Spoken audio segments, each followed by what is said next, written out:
Henry never planned to lose everything, but addiction doesn't care about plans or promises or the quiet way someone says I love you when they kiss you goodnight. It just takes, and it took almost everything from Henry. He wasn't a bad man, not at first. People in Lafayette would have said he was a good soul, worked hard, married young, laughed with his whole chest. Zoe used to say that his laughter felt like sunlight in a room. She meant it too. They had dreams, small maybe, but solid. A little house, a dog named Jasper, Sunday pancakes, and one day a baby. Ordinary dreams, the kind that build a life. But ordinary doesn't sell you hope at a blackjack table. Ordinary doesn't make your heart race like a slot machine hitting 3 cherries. Ordinary doesn't make you feel invincible until you fall. The first time Henry gambled, it was just a weekend in New Orleans. A friend's bachelor party. Bourbon, streetlights, jazz humming from somewhere he couldn't quite place, and then the casino. Just for fun, he'd told himself he wasn't the type. But when he walked away that night with $1,200 in his pocket and adrenaline in his veins, something shifted. Something dangerous. He didn't say much to Zoe about it, just that it was a lucky hand, that was the start. Small bets at first, a little online poker, some bets on college football, LSU games mostly. Nothing she'd notice, nothing he couldn't explain away. But secrets grow in the dark, and he got used to lying. Zoe noticed the change before she knew the truth. He was distracted, distant. Sometimes she'd find him staring out the window long after midnight, as if he were listening for something that wouldn't come. "Everything okay, babe?" she'd ask. He always smiled, always kissed her forehead, always said, "Yeah, just tired." Tired. That word wore out before the end of the year. Money started disappearing. Savings they'd built together for a vacation. Gone. The credit card, maxed. He'd blame bills, the truck needing repairs, inflation. She believed him, she wanted to believe him, but belief doesn't pay rent. One morning, Zoe found a receipt from a casino in Baton Rouge buried under the truck seat. It was for $5,000, withdrawn at midnight. She didn't say anything at first. Instead, she waited, gave him time, prayed he'd come to her on his own. He didn't. So one night, when the lies got too loud and her heart got too tired, she asked him, "Henry, are you gambling?" And for a moment, he didn't answer. That silence, it was louder than anything she'd ever heard. Then came the tears, then came the truth, then came the promises. "I'll stop, I swear, I'll get help, I didn't mean for it to go this far."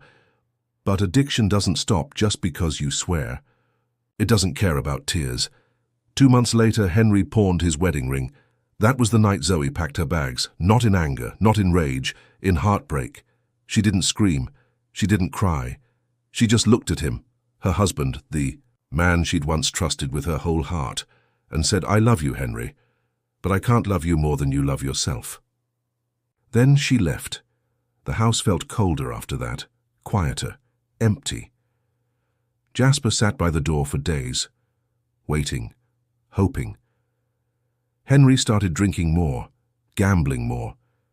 He told himself it was just until he won enough to make it right again. But right became a memory he couldn't afford. Louisiana summers have a way of holding on, like a ghost that doesn't know when to leave. Even after Zoe moved out, Henry swore he could still smell her perfume in the hallway, that soft, warm vanilla, the one she always wore on Sundays. It clung to the walls, like a memory too stubborn to fade. Her side of the closet was empty, the bathroom cabinet bare, and yet her presence haunted that house more than any spirit ever could. Zoe had moved to Shreveport, 3 hours north. Got a small apartment, started over. She never changed her number. Maybe part of her hoped Henry would call. Maybe part of her hoped he wouldn't. Meanwhile, Henry spiraled. He tried to keep working at the auto shop, but the lies caught up there too. Tools went missing. Hours. Didn't add up. He started showing up late, sometimes not at all. The boss gave him one too many second chances. Then came the final warning. And finally the pink slip. With no job and no Zoe, the days stretched long and lonely. He sold Jasper, told himself it was temporary, told himself the dog deserved better. But deep down it was just one more piece of his old life slipping through his fingers. His world got smaller. His apartment, dingy, just a bed, a table, and a flickering lamp in the corner. He lived on instant noodles and cheap beer. Most nights he stayed up staring at his phone, scrolling through old photos of Zoe, her laugh, her eyes, that one shot of them on the pier at Lake Pontchartrain, arms tangled around each other like they had forever to burn. He replayed that memory over and over, but no memory could drown out the silence. And in that silence the casino called. It started again with a free drink voucher. A mailer, glossy, gold, promising a high roller weekend at a new spot. In Lake Charles, 2 free nights, $100 chip just for showing up. He hadn't been invited anywhere in months. So he shaved, put on the shirt Zoe once said made his eyes look kind. And he went. The lights were just as he remembered. Too bright, too loud, too tempting. He told himself it was just for fun, just to feel something. But once you're in, it doesn't. Let go. That weekend he won $3 grand. For a moment the world tilted back into place. He could breathe again. He felt powerful, alive. He called Zoe. She didn't answer. So he left a message. Just his voice shaking and hopeful. "I'm doing better, Zoe. I think I've got it under control this time. Just call me, okay?" She didn't. So he went back to the casino. And this time he lost. Not just the money, but the lie. The illusion. The fantasy that maybe, just maybe, he could fix it all. He borrowed from people he shouldn't have. Men with thick knuckles and thin patience. He pawned his tools, his grandfather's watch. He sold the old truck. He told himself Zoe didn't need to know, but Zoe already knew. One night she drove back to Lafayette. She stood at the doorway of that broken apartment and looked at him. Her Henry, hunched over a plastic table, eyes bloodshot, fingers trembling over a stack of unpaid bills. She didn't cry. Instead she whispered, "I came to say goodbye." For real this time. Henry stood, confused. "Zoe, wait, I can change." "I know you can," she said, "but you won't." And then she left, not with drama, not with anger, just the quiet finality of a woman who'd run out of hope. There's a certain kind of quiet that doesn't come from peace. It comes from loss. That's the kind of quiet Henry lived in now. Days bled into nights, and nights into regrets. The air in his apartment smelled like sweat and stale cigarettes. He stopped answering the phone, stopped checking the mail. The debt was growing, and so was the shame. It clung to him like smoke, thick, choking, impossible to wash out. His life was shrinking. No job, no car, no dog, no Zoe. Just a man and the echo of everything he'd thrown away. He started walking, not for health, but because there was nowhere left to go. Sometimes he wandered aimlessly through town, passing by diners they used to visit. The places still smelled like comfort, pancakes and fried chicken and laughter in booths with torn leather. But now they felt like someone else's memories. One night he walked by their old house.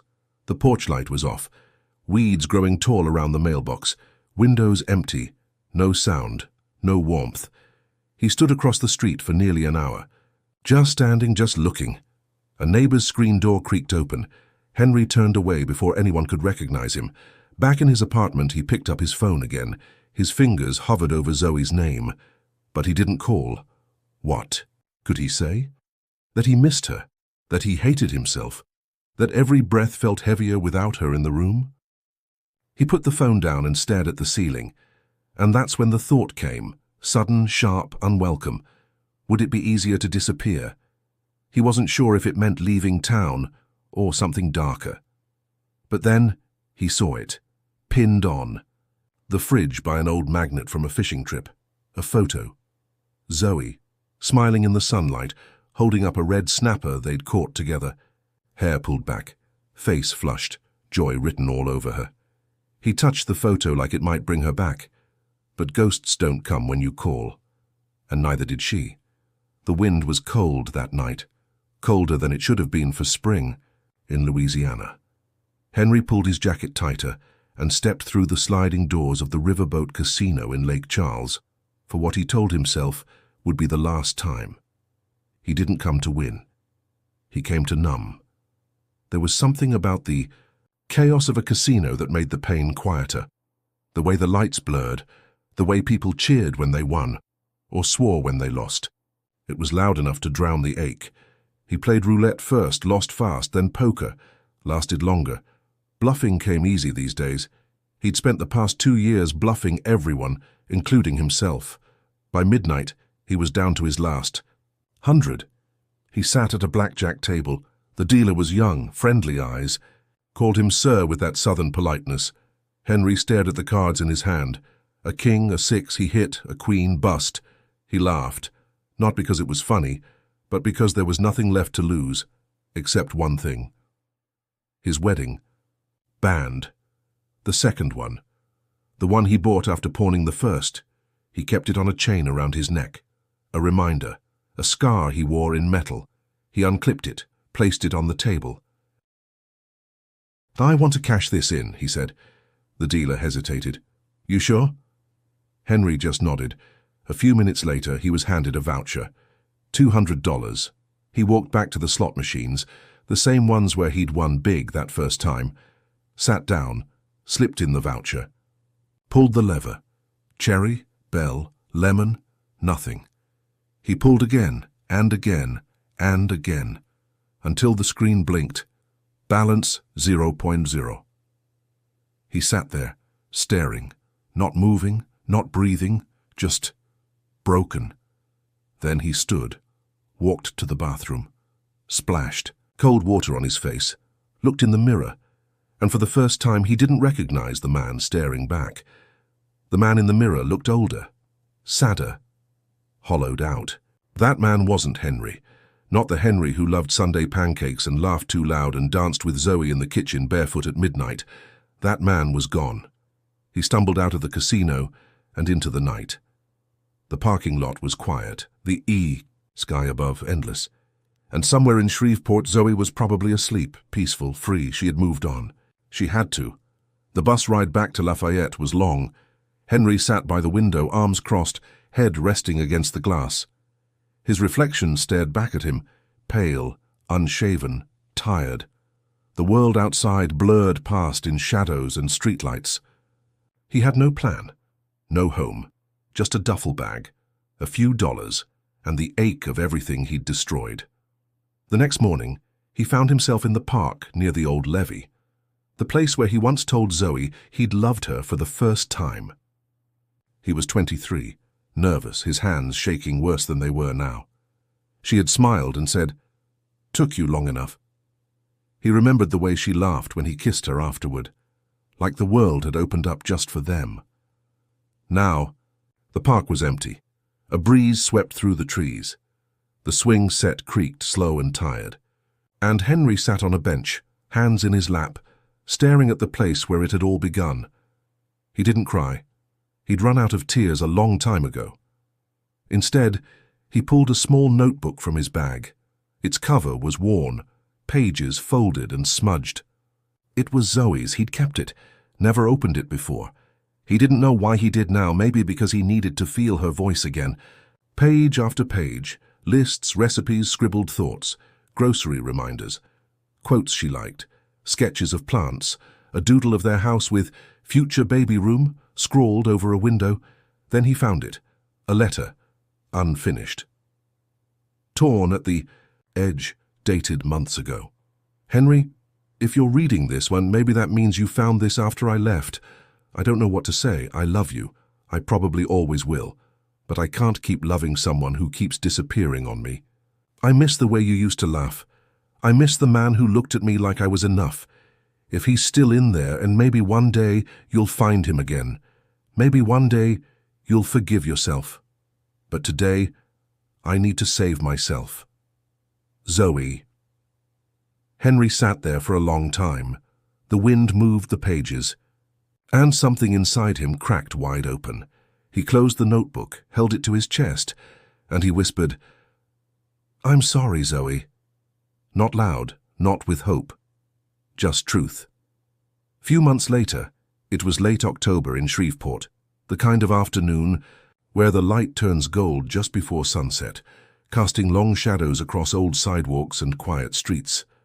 Zoe sat on the small balcony of her apartment, legs tucked beneath her, a blanket around her shoulders.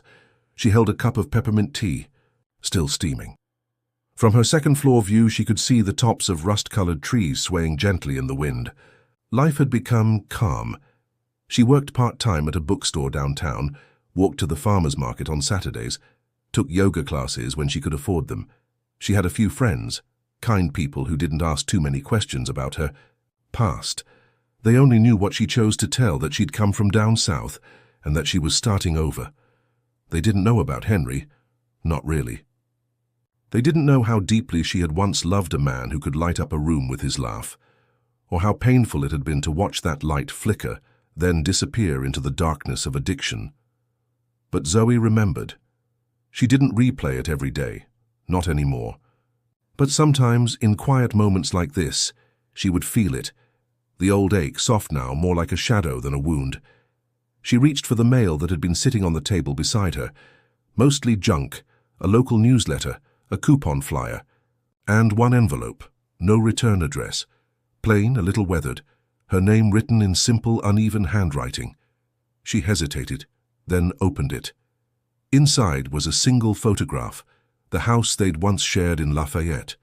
She knew it instantly, the porch steps they painted together, the little wind chime she'd hung by the door, the oak tree in the yard where Jasper used to chase squirrels. But it looked different now, cleaner, cared for. The grass had been cut, the weeds pulled, the shutters painted a soft blue. Someone had tried to bring it back to life.